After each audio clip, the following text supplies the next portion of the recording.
কিতাব নাজিল করেছেন, আসমানি কিতাব 104 খানার মধ্যে প্রসিদ্ধ 4 খানা, এর মধ্যে সর্বশেষ এবং সর্বশ্রেষ্ঠ কিতাবের নাম হলো আল কোরআন।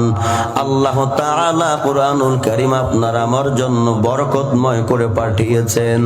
আল্লাহ তাআলা আপনাকে আমাকে জানাইয়া দেয়, হাযা কিতাবুন আনজালনাহু মুবারাকুন ফাত্তাবিউহু ওয়াত্তাকু লাআল্লাকুম তুরহামুন।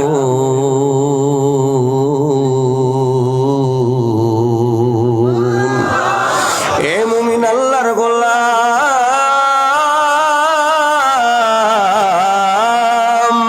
জবান খুলে চিৎকার মেরে বলো আল্লাহু আকবার।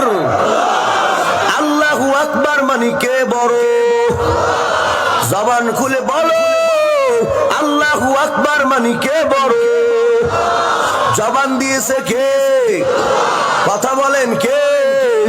ও বান্দা, দুনিয়ার জমিনে যেই সন্তান আব্বাকে আব্বা বলতে ডাকতে লজ্জা পায়, ওই সন্তান যেমন আব্বার সুসন্তান হতে পারে না। আল্লাহর দেয়া জমিনে আল্লাহর দেয়া জবান দিয়া যেই বান্দা আল্লাহকে আল্লাহ বলতে ডাকতে লজ্জা পায়, ওই বান্দা কোনোদিন আল্লাহর সুবান্দা হতে পারে না। এই জন্য আল্লাহর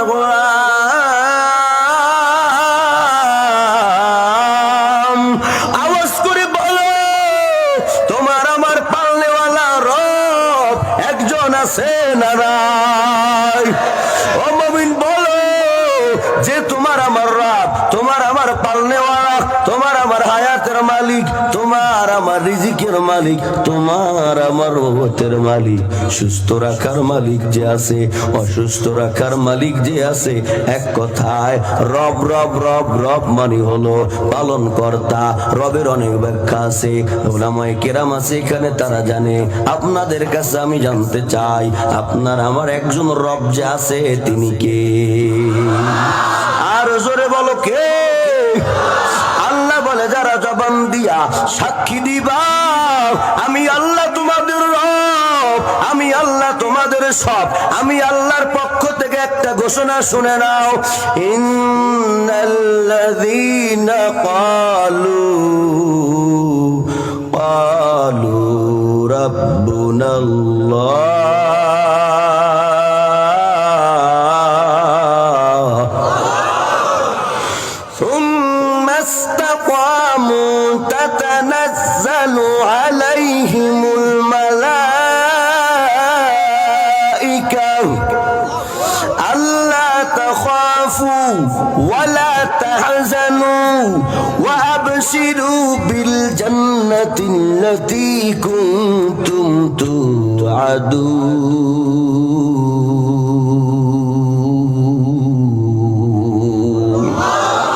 নাহনু আউলিয়াউকুম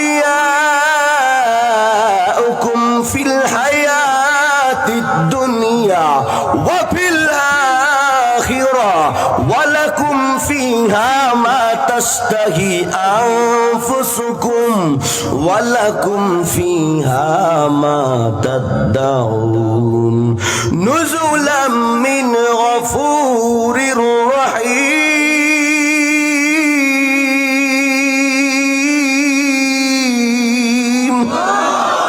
আল্লাহ বলে, বান্দা যারা জবান দিয়া বলবা আমি আল্লাহ তোমাদের রব, আমি আল্লাহ তোমাদের সব, আমি আল্লাহ, সেখানে রহমতের ফেরেশতা পাঠাইয়া দেই। রহমতের ফেরেশতা বলে, ওরে বান্দা তোমাদের কোনো ভয় নাই, তোমাদের কোনো চিন্তা নাই, আবশিরু তোমরা সুসংবাদ গ্রহণ করো, জান্নাতের সুসংবাদ গ্রহণ করো। সামনে আগাইয়া রহমতের ফেরেশতারা আপনাকে আমাকে ডেকে বলে, ও দুনিয়ার বান্দা বান্দিরা, তুমি আল্লাহকে রব বলে স্বীকার করলা, শুনে নাও শুনে নাও, নাহনু আউলিয়াউকুম ফিল হায়াতিদ দুনিয়া ওয়া ফিল আখিরা, আমরা রহমতের ফেরেশতারা দুনিয়াতে এবং পরপারে তোমাদের বন্ধু হয়ে গেলাম। ও আল্লাহর গোলাম,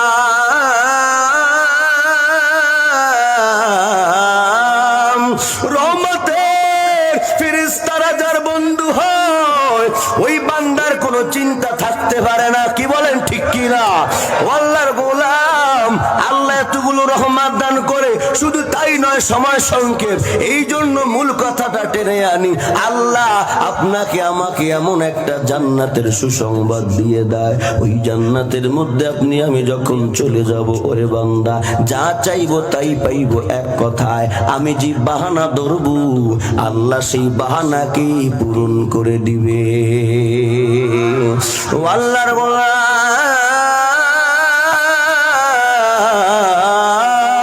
তো আমি কথাগুলো কেন টানলাম? এই জন্য টেনেছিলাম আল্লাহ পাক রব্বুল আলামিনকে জবান দিয়া মাঝে মাঝে বলবেন রব্বুন আল্লাহ,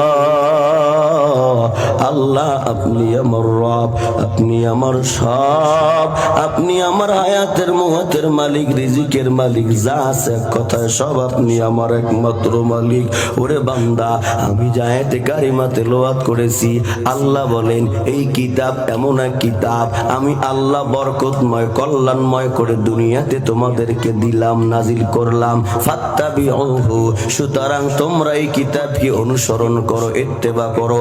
ওয়াত্তাকু, সাবধান সাবধান, শোনো এই কিতাবের তুমি অনুকরণ থেকে বিচ্যুত হইও না, চেষ্টা করতেই থাকো, করতেই থাকো, সাধনা করতেই থাকো। লাআল্লাকুম তুরহামুন, তাহলে অবশ্যই তোমার উপর দিয়ে আল্লাহ বড় দয়া করবে। ওরে আল্লাহর বান্দা, এখান থেকে আমরা আয়াতে কারিমা থেকে কয়েকটা শিক্ষা গ্রহণ করতে পারি। কিতাব আপনার আমার জন্য কল্যাণময়, আপনার আমার জন্য বরকতময়। কেমন বরকতময়, কেমন বরকতময়? এই কোরআন এতটাই বরকতময়, কোরআনের সঙ্গে যার সম্পর্ক লেগে যায়, সম্পর্ক লাগতে দেরি হয়, আল্লাহ তাকে দামি বানাইতে দেরি করে না। ও আল্লাহর গোলাম,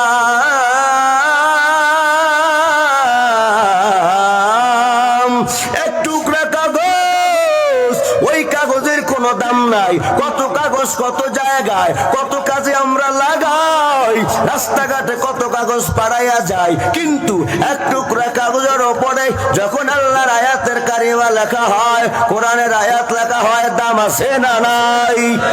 কেউ তো পাও লাগাই না, ভুলেও যদি পা লেগে যায় আল্লাহর কাছে ক্ষমা চায়, আর মনে মনে বলে আল্লাহ আমার বড় অন্যায় হয়ে গেল, তুমি আমাকে ক্ষমা করে দাও।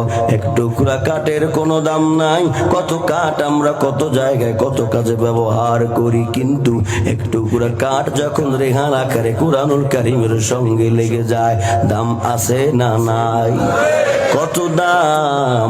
ওরে বান্দা, ইচ্ছে করে তো কেউ পাও লাগাই না, ওই কোরআনুল কারীমের সংস্পর্শে থাকার কারণে রেহালের দামটা এতই বেড়ে যায়, একটু ময়লা পড়লেও পুষে নেয়, বুকের মধ্যে লাগায়। কয় ও বান্দা, শুধু তাই নয়, এক টুকরা কাপড়ের কোনো দাম নাই, কিন্তু ওই কাপড় টুকরা যখন কোরআনুল কারীমের সঙ্গে জুজদান আকারে লেগে যায়, দামটা আল্লাহ কত বাড়ায়। কয় কেউ তো ওই জুজদানকে পায়ে লাগাই না, কত চুমু খায়, কত বুকে নেয়, কত আদর করে, কত কদর করে।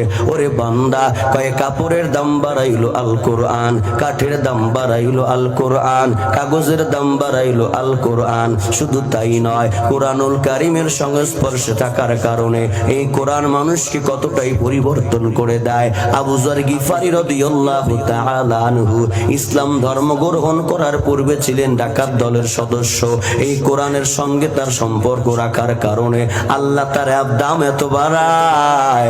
আবু যর একদিন নবীর দরবারে বসা, জিবরাইল আগমন করলেন, আর দেখলেন আবু যর চলে যায়। জিজ্ঞেস করা হয়, ও পয়গম্বর, ওই তো আপনার আবু যর যায়। আল্লাহর পয়গম্বর বলে, আপনি আমার আবু যরকে চিনেন? কয় আমি চিনি, মানি আসমানের সমস্ত ফেরেশতা আপনার আবু যরকে চিনে। শুধু তাই নয়, আবু যরকে নিয়ে আলোচনা হয়, কি কারণে বলো? কয় আবু যর দুইটা গুণ তার মধ্যে বেশি বেশি রাখে। এক নম্বর, আবু যর বেশি বেশি করে আমার মাওলার কালামে পাকের ছোট্ট সূরা সূরা ইখলাস বেশি করে তেলাওয়াত করে। সূরা ইখলাস যদি কেউ তেলাওয়াত করে 3 বার, আল্লাহ তার আমলনামায় এক খতম কোরআনের সওয়াব দিয়া দেয়। ও আল্লাহর গোলাম,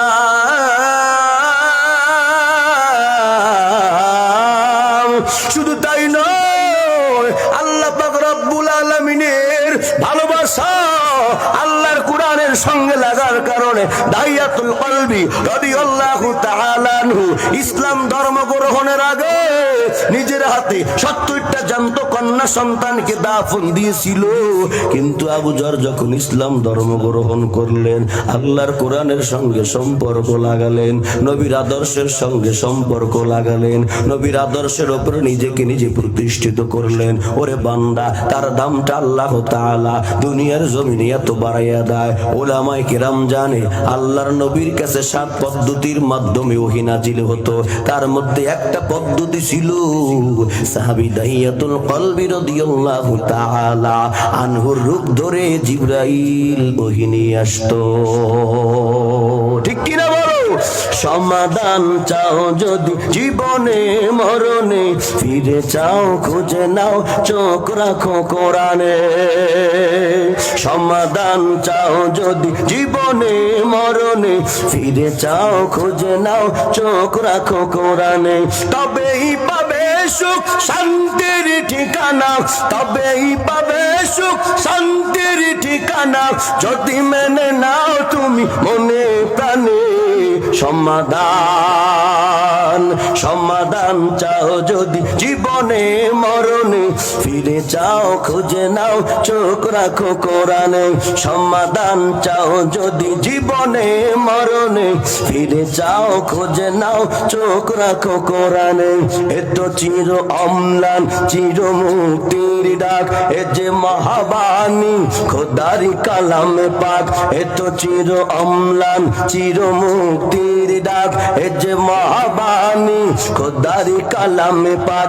এই দুনিয়ার সেই দুনিয়া, এই দুনিয়ার সেই দুনিয়া, মুক্তি পাবে তুমি দোজাহানে।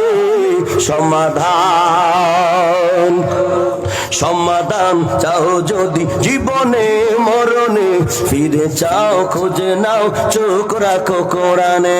এ বাণী সকলের নয় শুধু মুমিনের, যারাই চলবে মেনে ফল পাবে কোরআনের। ঠিক কিনা বলেন? এ বাণী সকলের নয় শুধু মুমিনের, যারাই চলবে মেনে ফল পাবে কোরআনের। ঘরে বলো কি রাষ্ট্রে বলো, ঘরে বলো কি রাষ্ট্রে বলো, অশান্তি দূর করে শান্তি আনে। সমাধান সমাধান চাও যদি জীবনে মরণে, ফিরে চাও খুঁজে নাও চোখ রাখো কোরআনে। সমাধান চাও যদি জীবনে মরণে, ফিরে চাও খুঁজে নাও চোখ রাখো কোরআনে। তবেই পাবে সুখ শান্তির ঠিকানা, ছবি জেনে নাও তুমি মনে প্রাণে। সমাধান সমাধান চাও যদি জীবনে মরণে, ফিরে চাও খুঁজে নাও চোখ রাখো কোরআনে। নারায়ে তাকবীর।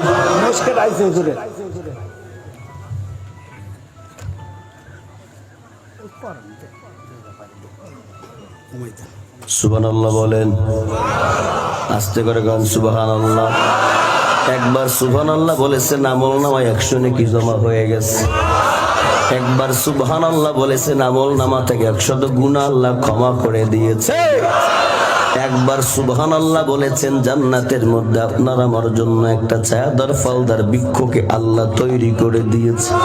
ছায়াদার ফলদার বৃক্ষের ছায়াকে অতিক্রম করার জন্য কোনো একটা শক্তিশালী ঘোড়া যদি 100 বছর অথবা 500 বছর পর্যন্ত দৌড়ায়, তবু গাছের ছায়া শেষ করতে পারবে না।